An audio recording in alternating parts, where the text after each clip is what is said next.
Qual o ROI ideal para uma empresa? E também, é certo ou errado eu querer delegar a declaração do imposto de renda dos meus investimentos? Essas são duas perguntas que eu selecionei essa semana lá no Instagram e trouxe para responder hoje aqui para vocês. Então, se é do seu interesse esse assunto, fica comigo nesse vídeo, já vai deixando seu like, se não é inscrito, se inscreva no canal.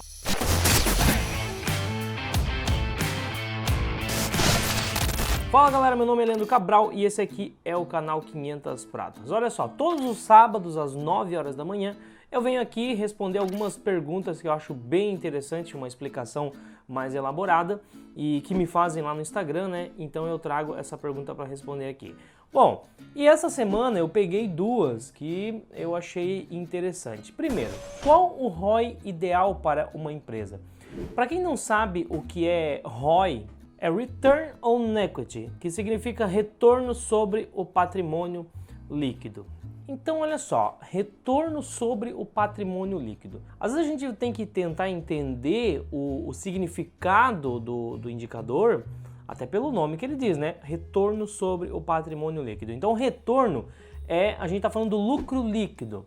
Lucro líquido em relação ao patrimônio líquido da empresa. Então a primeira coisa que você tem que entender para saber qual é o ROI, o retorno sobre o patrimônio, qual é o ROI ideal de uma empresa. Duas coisas que você tem que saber para entender esse indicador.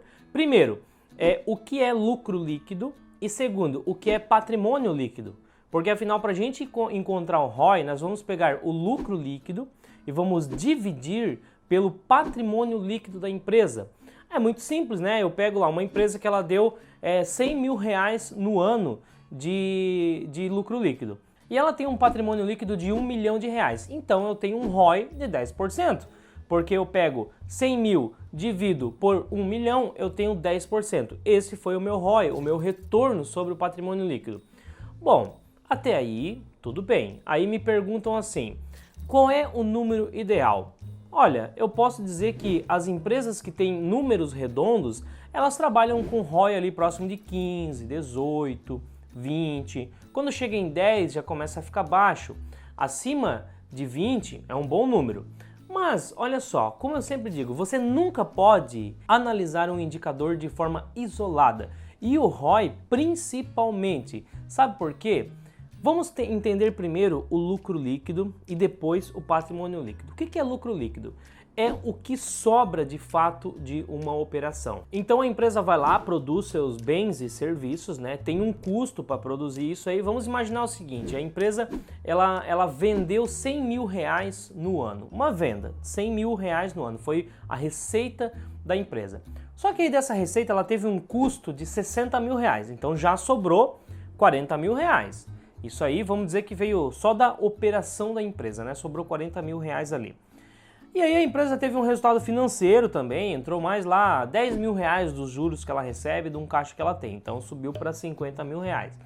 E daí ela tira disso tudo agora depreciação, amortização, impostos. E no final das contas sobrou só 10 mil reais. Então a gente está falando de um lucro líquido de 10 mil reais. Tem mais alguma coisa para tirar desses 10 mil? Não, não tem mais nada. É o que de fato sobrou. Beleza, então esse é o lucro líquido da empresa. Essa é a primeira coisa a entender. Beleza, agora você já sabe o que é lucro líquido. Então vamos falar do patrimônio líquido. Patrimônio líquido é os ativos que a empresa tem, são os ativos, menos os passivos que a empresa tem. Então, ativo é tudo aquilo que está sobre o domínio da empresa. Um imóvel, um carro, o próprio caixa que a empresa tem lá na renda fixa, vamos dizer assim. Isso tudo é ativo. São bens que estão sob o controle da empresa. Passivo é tudo aquilo que a empresa deve. Então, imagine o seguinte, a empresa ela tem lá um imóvel que vale 100 mil reais e ela tem um caixa de 100 mil reais. Então, ela tem 200 mil reais de ativo, certo? Porém, essa empresa ela tem uma dívida de 150 mil reais. Então, qual é o patrimônio líquido dessa empresa? 50 mil reais. Ela tem 200 mil de ativo, só que ela tem 150 mil de passivos. Então, ela tem um patrimônio líquido de 50 mil reais. Vamos seguir essa linha aí do patrimônio líquido de 50 mil reais e vamos calcular um ROI aqui. Vamos imaginar que essa empresa lá produziu, vendeu durante o ano e no final do ano ela teve lá um lucro líquido de 10 mil reais. Então olha só, a gente está falando de um patrimônio líquido de 50 mil e aí ela teve um lucro líquido de 10 mil. Estou falando de 20%, certo? Então a gente já sabe que o ROI é 20%. Agora olha só, os anos vão passando, essa empresa ela vai sofrendo depreciação dos seus ativos e ela não está fazendo uma boa gestão desses 150 mil reais que ela tem em dívida. E essa dívida vai aumentando. Quando chega o final do próximo ano, os ativos dessa empresa agora estão valendo 190 mil reais. Antes era 200, caiu para 190. E os passivos, que é a dívida, que era de 150, agora vamos colocar que subiu para 170. Ou seja, a gente está falando de ativo 190, passivo 170. Qual é o patrimônio líquido que sobrou? 20 mil. Lembra que no ano passado era 50 mil de patrimônio líquido? Agora caiu para 20 mil reais o patrimônio líquido dessa empresa. E qual foi o lucro líquido que ela obteve? O mesmo. Ano passado ela tinha tido um lucro líquido de 10 mil, vamos considerar que ela teve os mesmos 10 mil. Quantos que dá? 50% de ROI. Aí o camarada que ele olha o ROI isolado, olha, caramba, olha a evolução que essa empresa teve.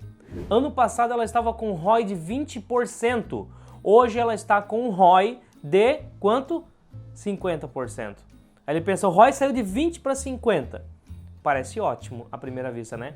Mas aí nós vamos entender por que o ROI deu esse pulo, porque a empresa fez má gestão da dívida e deixou com que essa dívida saísse de 150 para 170 mil, enquanto seus ativos, que eram 200, caíram para 190. É claro que aqui eu trouxe exemplos exagerados.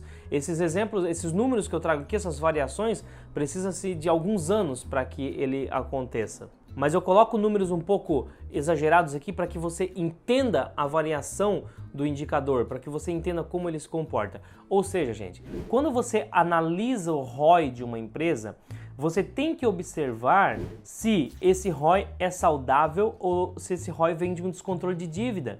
Porque empresas que têm dívida muito grande, tem empresa que tem dívida tão grande que o patrimônio dele é negativo. Então o ROI fica totalmente distorcido, tá?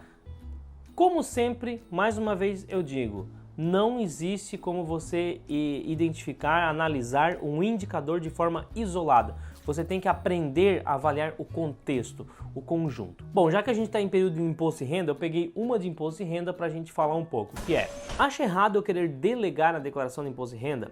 Não tem nada de errado nisso. Inclusive, eu acho bem interessante que você, se você não tem a segurança, você delegue mesmo. Procure um bom contador e passe, isso é função do contador, né? Fazer a declaração do imposto de renda. Então delegue.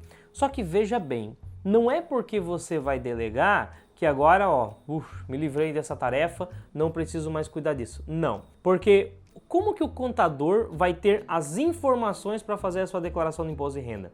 Ele precisa das informações na mão e quem vai organizar essas informações durante o ano é você, investidor. Então, não tem como escapar, você tem que ter uma noção básica de imposto de renda. Você não precisa saber exatamente como vai lá no programa da Receita, fazer o preenchimento, tudo certinho dentro das regras. Isso o contador é que pode fazer para você. Tudo bem, tem gente que aprende a fazer e faz, não tem problema, tá? Inclusive eu ensino isso no meu curso, como você vai fazer a declaração para investimentos, tá? Então não tem muito segredo. Ah, mas Leandro, não tenho tempo, não tenho segurança, beleza. Então você pega e manda um contador fazer isso. Mas você tem que se organizar durante o ano, você tem que entregar um relatório para o contador, qual foi os dividendos que você recebeu, juros sobre o capital próprio, qual é a sua posição no dia 31 de dezembro de cada ano anterior. Você tem que saber informar isso aí, qual é o seu preço médio. Muita gente não sabe nem qual é o preço médio que tem. E é esse preço médio que você precisa sempre para fazer a sua declaração de ajuste anual na Receita. Então, gente, você pode delegar, não tem nada errado, tá? Mas o preenchimento, só a finalização do processo, porém a organização do imposto de renda, você organizar os dados para entregar na mão do contador, é responsabilidade sua como um bom investidor. Então é isso, galera. Se você quer aprender muito mais sobre investimentos, tudo isso, eu tenho um curso 500 pratas, eu vou deixar o link aqui embaixo. Lá eu te ensino do zero, desde quem está começando, todo o passo a passo para você investir em ações, fundos imobiliários, renda fixa, aprender a fazer a gestão de uma carteira baseada na estratégia de 500 pratas. Também a gente fala dessa questão de imposto de renda e tudo mais. O link está aqui na descrição. Se esse vídeo foi útil para você, deixe seu like, compartilhe esse vídeo. Se não é inscrito, se inscreva no canal.